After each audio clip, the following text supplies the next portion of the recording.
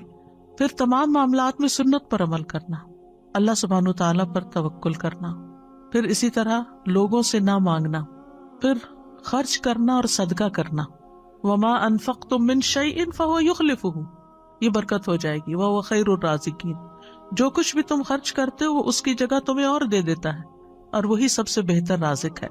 اللہ تعالیٰ فرماتے ہیں یا ابن آدم انفق علیک، اے ابن آدم خرچ کرو، میں تم پہ خرچ کروں گا۔ اس کے برعکس حرام مال سے بچنا، یہ بھی برکت کا ذریعہ ہے۔ یمحق اللہ الربا ویربی الصدقات، اللہ سبحانہ و تعالیٰ سود کو مٹاتا ہے اور صدقات کو بڑھاتا ہے۔ سود کی ڈیلنگ جہاں بھی ہوگی وہاں سے برکتیں ختم ہو جائیں گی اور انسان اسی کے چکر میں پڑا رہے گا۔ اور اکثر ایسے دیکھا گیا ہے کہ جو لوگ سود کے کاروبار میں الجھے ہوئے ہوں، بعض اوقات ان کے گھروں میں ایسی ایسی بیماریاں یا دلوں میں سکون کا نہ ہونا، اور افسوس یہ ہے کہ لوگوں کے دلوں سے آہستہ آہستہ اس برائی کا برا ہونا ہی نکل گیا ہے کہ یہ کوئی برائی بھی ہے، اور یہ کہہ کے خود کو دھوکہ دیتے رہتے ہیں کہ بہت سارے لوگ یہی کچھ کر رہے ہیں، ہم کون سے اکیلے ہیں۔ لیکن یہ ہے کہ حلال کی برکت اور ہے اور حرام سے برکت ختم ہو جاتی ہے۔ پھر نعمتوں پر شکر گزاری، لئن شکرتم لازیدنکم، شکر کرو گے اور زیادہ ملے، برکت ہو جائے گی۔ پھر فرائض کی ادائیگی، صلہ رحمی، جس شخص کو یہ بات پسند ہو، اس کی عمر میں برکت ہو اور رزق میں اضافہ ہو جائے، اسے چاہیے کہ اپنے والدین کے ساتھ نیکی کرے اور صلہ رحمی کیا کرے۔ پھر استغفار پر ہمیشگی، وَقُلْتُ اسْتَغْفِرُوا رَبَّكُمْ إِنَّهُ كَانَ غَفَّارًا يُرْسِلِ السَّمَاءَ عَلَيْكُمْ مِدْرَارًا، برکتیں ہوگی، آسمان سے نازل ہوگی، بارشیں ہوں گی استغفار کی کثرت سے، اللہ کا ذکر۔ پھر اسی طرح کھانے پینے میں ان چیزوں کا استعمال جن میں برکت بتائی گئی ہے، جیسے زیتون ہے۔ رسول اللہ صلی اللہ علیہ وسلم نے فرمایا زیتون کھاؤ اور اس کو لگاؤ، بے شک یہ مبارک درخت ہے۔ کلونجی، آپ نے فرمایا یہ کلونجی ہر بیماری کی دوا ہے سوائے موت کے، اس کو حبۃ البرکہ بھی کہا گیا ہے، برکت والا دانہ۔ پھر شہد، قرآن نے اس پر گواہی دی کہ فیہ شفاء للناس، اس میں لوگوں کے لیے شفا ہے۔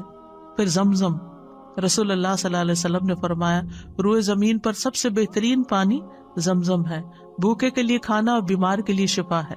بارش کا پانی، وَنَزَّلْنَا مِنَ السَّمَاءِ مَاءً مُبَارَكًا، مثلا اگر کوئی بیمار ہے تھوڑا سا شہد لیں، تھوڑا سا بارش کا پانی اس میں ڈالیں اور تھوڑا زمزم ڈالیں تو اس کو ملا کے آپ اس کو پلائیں تو آپ دیکھیں کہ کتنی ساری برکتیں اکٹھی ہو جائیں گی، تو اللہ تعالیٰ شفا دے گا۔ پھر سحری کھانا، جو روزہ رکھتے ہیں تھوڑا بھی کھا لیں تو دن گزر جاتا ہے، ورنہ ہر تھوڑی دیر کے بعد بھوک لگ جاتی ہے۔ تسحروا فإن فی السحور برکہ، وہ برکت والا کھانا ہے، اور وہ ظاہر برکت والا ہے تو غذا بھی بنے گا، شفا بھی بنے گا۔ پھر اسی طرح بکری میں برکت ہے، رسول اللہ صلی اللہ علیہ وسلم نے فرمایا بکریاں رکھو کہ ان میں برکت ہے۔ اب یہاں تو آپ نہیں رکھ سکتے، لیکن یہ ہے کہ غریبوں کو لے کے دے سکتے۔ بیک ہوم آپ کے اگر کوئی رشتہ دار گاؤں وغیرہ میں رہتے ہیں تو ان کو بکریاں لے کر دیں، وہ پالیں اور ان سے آگے آگے نسل بڑھے۔ خاص طور پر دودھ دینے والی بکری اگر لے کے صدقہ کرے تو بہت بڑا ثواب ہے۔ جب حدیث پڑھتی ہوں تو سوچتی ہوں کہ یہ جلدی سے کر لوں، اور پھر ذہن سے نکل جاتا ہے، نوٹ ہی کر کے لینا چاہیے۔ اور بکریوں کی برکت آپ دیکھیں کہ بکری سال میں 1 یا 2 بچے جنتی ہے ایک وقت میں۔ اس کے برعکس کتا جو ہے وہ سال میں 6-7 بچے تک جن دیتا ہے، لیکن کتوں کی تعداد دیکھیں اور بکریوں کی تعداد دیکھیں، بکریوں سے جو فائدہ پہنچتا ہے وہ مخلوق، تو یہ برکت کیوں نظر آتی ہے نا۔ پھر گھوڑے میں برکت، رسول اللہ صلی اللہ علیہ وسلم نے فرمایا گھوڑے کی پیشانی میں برکت بندھی ہوئی ہے۔ پھر اوقات میں برکت، لیلۃ القدر ہے، رات کا آخری حصہ ہے۔ پھر جگہوں میں برکت۔ پھر برکت سے محرومی کی وجوہات کیا ہوتی ہیں؟ اللہ کی خاطر کام نہ کرنا۔ ابن قیم کہتے ہیں جو چیز اللہ کی رضا کے لیے نہ ہو اس کی برکت چھین لی جاتی ہے، یعنی اگر آپ دکھاوے کے کام کر رہے ہیں تو برکت نہیں ہوگی۔ گناہ اور نافرمانیاں برکت سے محرومی کا باعث ہیں۔ پھر نعمتوں کی ناشکری اور ناقدری، اس سے بے برکتی ہوتی ہے، اور ہمیں برکت کے حصول کی دعائیں بھی کرنی چاہیے۔ اللہم الف بین قلوبنا واصلح ذات بیننا واہدنا سبل السلام ونجنا من الظلمات الى النور وجنبنا الفواحش ما ظہر منها وما بطن وبارک لنا فی اسماعنا وابصارنا وقلوبنا وازواجنا وذریاتنا۔ کتنی خوبصورت دعا ہے۔ اے اللہ تو برکت ڈال، کس میں؟ ہمارے کانوں میں، ہماری آنکھوں میں، ہمارے دلوں میں، ہمارے ازواج میں، ہمارے بچوں میں، اور ہماری توبہ قبول فرما۔ پھر اسی طرح اللہ تعالیٰ کی برکت اور رحمت کا سوال جو ہر روز ہم دعائے قنوت میں کرتے ہیں۔ پھر اسی طرح یہ ہے کہ یہ جو دعا ہے، اللہم اقسم لنا من خشیتک ما تحول به بیننا وبین معصیتک، اس میں بھی آتا ہے نا اللہم متعنا باسماعنا وابصارنا وقواتنا وابقیتنا، جب تک ہم زندہ ہوں، واجعلہ وارث منا، یعنی ہمارے وارث بھی بنا دے، بعد میں بھی اس سے فائدہ ہو لوگوں کو۔ ایک اور دعا آپ کرتے تھے، اللہم متعنی بسمعی وبصری واجعلہم الوارث منی وانصرنی علی من یظلمنی وخذ منہ بصاری، اے اللہ مجھے میری سماعت اور بصارت سے فائدہ دے اور انہیں میرا وارث کر دے، اور جو مجھ پر ظلم کرے اس کے خلاف میری مدد فرما اور اس سے میرا بدلہ لے لے، اور دوسروں کو بھی برکت کی دعائیں کرے۔ یعنی اور کچھ نہیں تو بارک اللہ فیک اپنی عادت بنا لے۔ رسول اللہ صلی اللہ علیہ وسلم نے فرمایا، جب کسی کو اپنے بھائی کا وجود یا اس کا کوئی مال پسند آئے تو اس کے لیے برکت کی دعا کرے، کیونکہ نظر لگ جانا برحق ہے۔ پھر سلام کے وقت برکت کی دعا، ملاقات کے وقت، تعارف کے وقت بارک اللہ فیک کا کہنا، پھر نئے بچے کو دعا دینا اور اس میں بھی برکت کے الفاظ آتے ہیں۔ صائب بن یزید کہتے ہیں، میری خالہ مجھے نبی صلی اللہ علیہ وسلم کے پاس لے گئی اور عرض کیا، اللہ کے رسول میرا بھانجا بیمار ہے، تو آپ نے میرے سر پر ہاتھ پھیرا اور میرے لیے برکت کی دعا کی، اور کمانے والے ہاتھ میں برکت کی دعا دینا۔ پھر اسی طرح خادموں کے مال، رزق اور اولاد میں برکت کی دعا، کس طرح حضرت انس رضی اللہ عنہ کو نبی صلی اللہ علیہ وسلم نے برکت کی دعا دی تھی، اللہم اکثر مالہ وولدہ وبارک لہ فیما آتیتہ، اور ان کی زندگی میں اللہ نے ان کو مال، اولاد، ہر چیز میں برکتیں عطا کی تھی۔ ام سلیم کو نبی صلی اللہ علیہ وسلم نے اس رات برکت کی دعا دی تھی جب ان کا بیٹا فوت ہو گیا تھا اور انہوں نے صبر کیا تھا اور اپنے شوہر کے ساتھ حسن سلوک کیا تھا، تو کہتے ہیں کہ ان کا جو بیٹا پیدا ہوا اس کے آگے 10 بیٹے پیدا ہوئے، 10 کے 10 عالم تھے جن سے بے پناہ لوگ فائدہ اٹھاتے تھے، صرف ایک عورت کے صبر کی وجہ سے۔ تو صبر کرنا اور حسن سلوک کرنا کتنی بڑی خیر لاتا ہے، اور اس کے برعکس اگر بیٹا فوت ہو گیا اور رونا دھونا اور شکوے شکایتیں، ساتھ کیا آئے گا؟ کچھ بھی نہیں، جو ہے وہ بھی چلا جائے گا بے برکتی۔ تو ام سلیم کا واقعہ جو ہے وہ بہت بڑی مثال ہے ہمارے لیے کہ کس طرح انہوں نے اپنے شوہر کی خاطر مدارت کی، اور بچہ گھر میں پڑا تھا، فوت ہو چکا تھا۔ ایک ماں کا دل کیسا ہوتا ہے، دوسرے بھی پسیج جاتے ہیں جب کوئی ایسی خبر سنتے ہیں، لیکن یہ کہ جو اللہ کی خاطر صبر کرتے ہیں، پھر اللہ سبحانہ وتعالیٰ ان کو تھام لیتا ہے اور ان کی زندگیوں میں اور اولادوں میں بھی برکت عطا کرتا ہے۔ اچھا، اصل میں بابرکت ہونے کی ضرورت کیوں ہے؟ یہ زندگی ہے بہت چھوٹی سی، تھوڑے دن کے لیے ہم یہاں اس دنیا میں، اور اب ہم اتنی ساری گزار چکے ہیں، آگے پتہ نہیں کتنے دن زندہ ہیں۔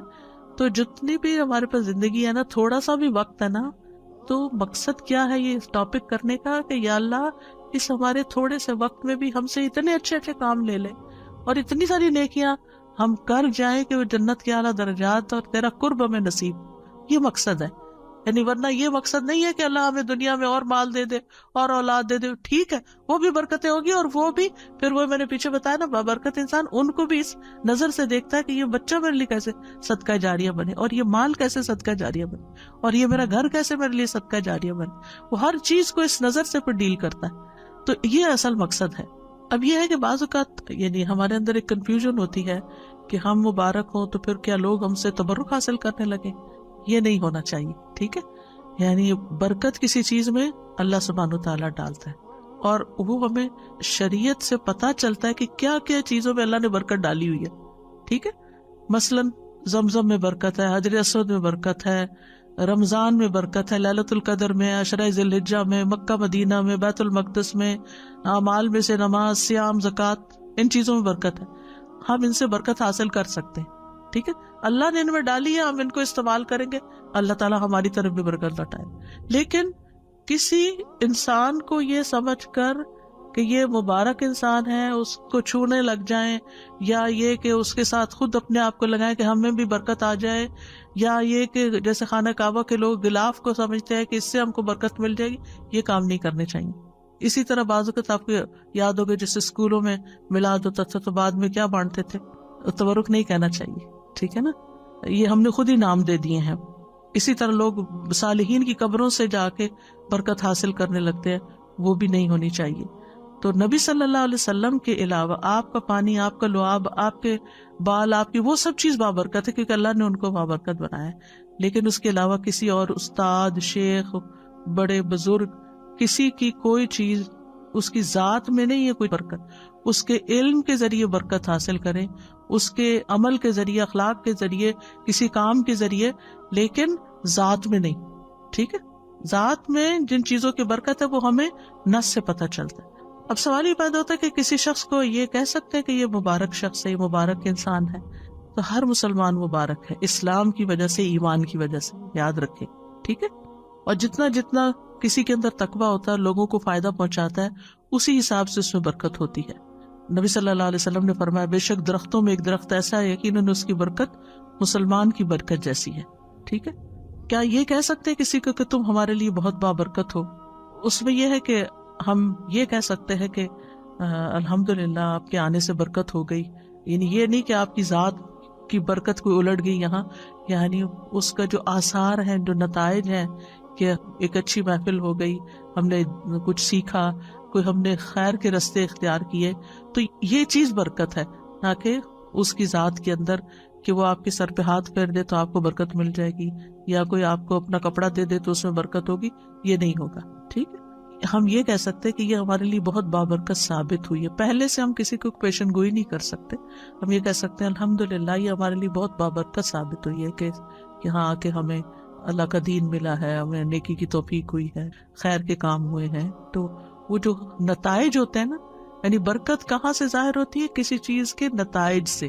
ٹھیک ہے، تو اللہ سبحانہ وتعالی ہم سب کو مبارک بنائے اور ہماری زندگی میں، اوقات میں، اموال میں، اولاد میں، ہر چیز میں برکتیں عطا کرے. بارک اللہ فیکم.